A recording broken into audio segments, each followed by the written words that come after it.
Morning, family. Addict named Billy P. This time happened to be in South Carolina, Sun City. I just got done bringing my wife and my 4 children to a recovery event. You know, people think that when we get into recovery, you know, that life stops and, oh, this is going to be boring. And, you couldn't be more wrong. I couldn't have been more wrong. You know, my life actually started to begin once I actually started doing something to find out about the solutions and getting out of the problem and finding out that the problem really is me. You know, I've been asked by a lot of people to do a video on rock bottom. May it be from family members, may it be from people who are struggling with the disease of addiction in one form or another. And I guess, you know, today there's no better. We're getting ready to leave South Carolina. We've had an amazing time here with some amazing people in recovery. Got treated with love, kindness, and compassion. Had great fellowship.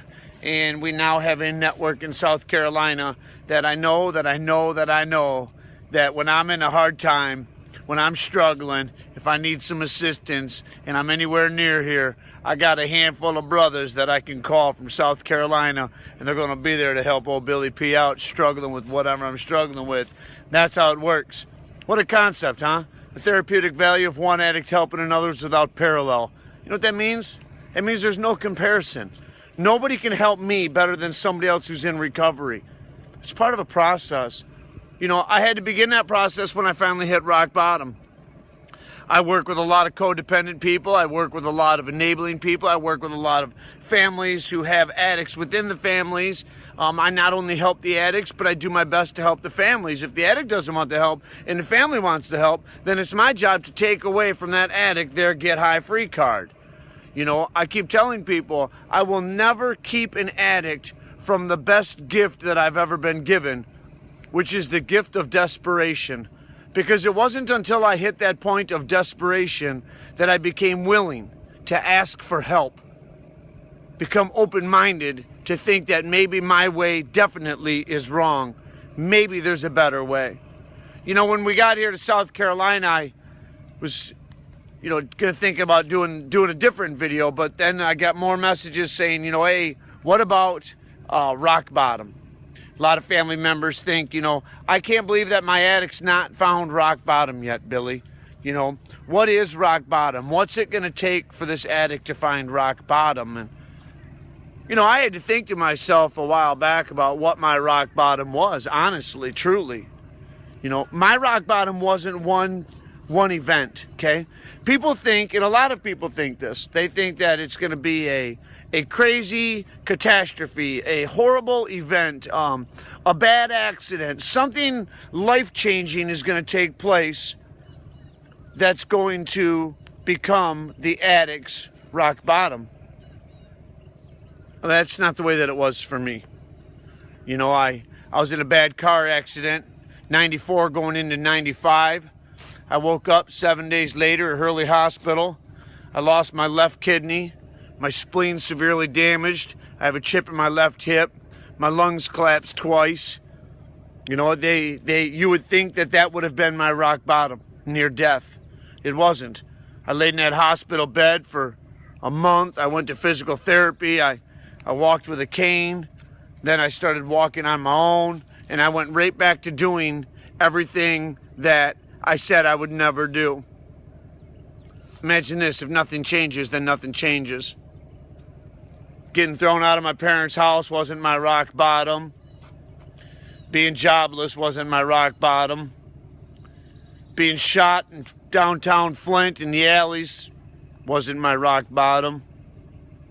Waking up after getting knocked out in alleys and all the crap that I ended up going to wasn't my rock bottom. Having no money wasn't my rock bottom. Being incarcerated wasn't my rock bottom. Listen, one event did not take place to make this addict hit his rock bottom. When I look at the 20 years that I was out in active addiction, my rock bottom was the last 8 years out of the 20 years that I get high. The ending was always the same. I was alone. Nobody wanted me around. I was embarrassed. I was ashamed. I was full of hate, anger, bitterness, and false pride. But yet I thought I had all the answers, and I didn't even know the questions that they were even asking me. My rock bottom, realistically, was 8 years long, because it was a bad 8 years. Now, good things happened in that rock bottom. You know, I did get married to my best friend and my wife, Coco, and, you know, we did start our family. And I tried my best to give away my wife and my children to the disease of addiction, but God had different plans. And, you know, my way was nothing about destruction. You know, your rock bottom, in my opinion, is when you quit digging. People say, oh, well, you know, so-and-so is never going to hit rock bottom.